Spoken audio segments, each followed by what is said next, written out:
நம்ம வீட்டில் தானம் வந்து நெல்லிக்காய் சாதம். நெல்லிக்காய் சாதத்துக்கு என்னென்ன தாளிக்கணுமா?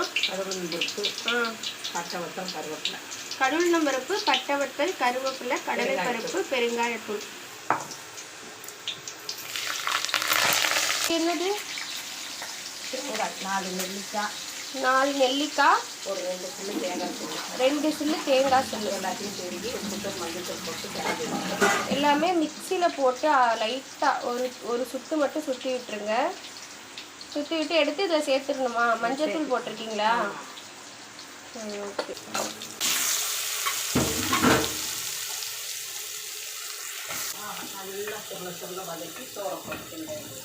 தண்ணி எதுவும் ஊற்ற வேணாம். நல்லா சுருள வதக்கிட்டு நம்ம சாதத்தை இதில் சேர்த்துடலாம்.